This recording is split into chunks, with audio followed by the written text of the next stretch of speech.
Sud Radio, c'est excellent. Un jour un métier, Judith Belair. Du pain et du vin, chers auditeurs, ça sonne bien français tout ça. Mais que serait ce doux breuvage, avec modération évidemment, sans l'incroyable savoir-faire de nos boulangers et boulangères. Et alors grâce à eux tous, ça y est, la baguette est enfin inscrite au patrimoine de l'UNESCO depuis ce mercredi. On va d'ailleurs demander à Aurélie Ribet, qui est boulangère à Paris dans le 10e, ce que ça implique pour elle notamment. Bonjour Aurélie Ribet. Bonjour Judith. Alors, Oui. c'est une bonne nouvelle déjà. Et effectivement, est-ce que vous pensez que ça va vraiment changer quelque chose pour vous ? Je pense que c'est une excellente nouvelle pour nous les boulangers puis pour les Français de manière générale. Ouais.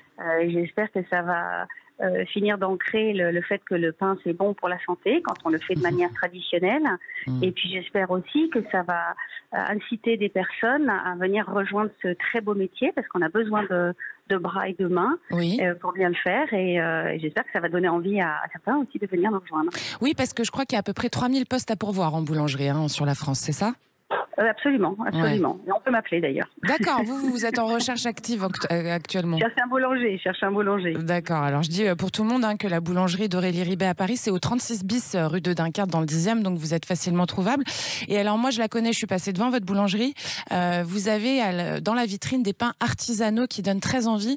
On sent que vous faites vraiment le geste comme ça se faisait, comme ça se fait depuis toujours en fait.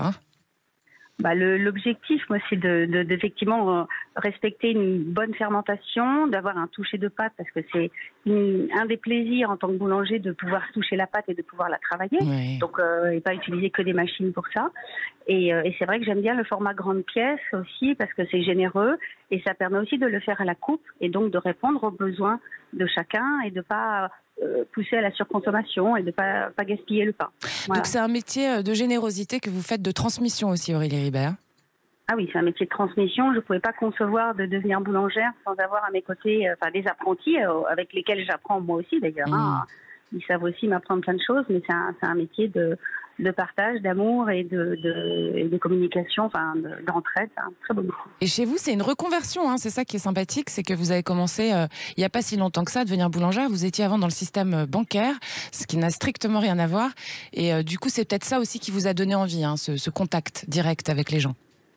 Le contact avec la matière, justement, pouvoir être plus créatif et puis pouvoir transmettre, effectivement, et partager au quotidien. Ce qui est intéressant dans le métier de boulanger, c'est de recommencer tous les jours la même chose. Alors qu'avant, j'étais dans un métier où parfois il fallait attendre plusieurs années avant de voir l'aboutissement du travail. Ouais.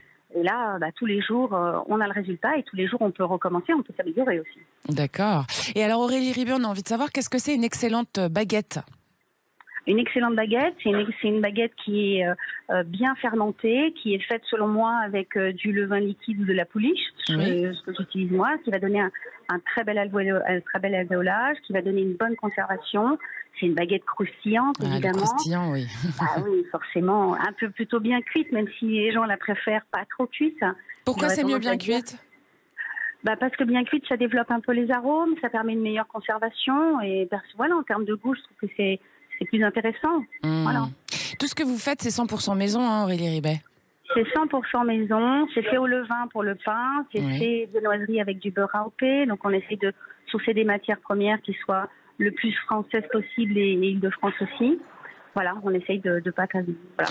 Merci beaucoup. Alors, je rappelle, Aurélie Ribet, que vous êtes boulangère à Paris, dans le 10e, au 36 bis rue de Dunkerque. C'est facile d'accès, c'est à côté de Gare du Nord. Et que vous recrutez actuellement, vous cherchez un boulanger, pas un apprenti, évidemment. Vous cherchez un vrai boulanger qui va venir continuer avec vous à développer cette belle boutique. On est d'accord ? Tout à fait. Merci beaucoup pour votre témoignage et bravo encore. Je rappelle aux auditeurs que la baguette est enfin inscrite au patrimoine de l'UNESCO. Bravo, c'est excellent. Excellente journée à vous, Aurélie. Merci Judith. Merci. Au revoir, à bientôt. Au revoir, Aurélie Ribet.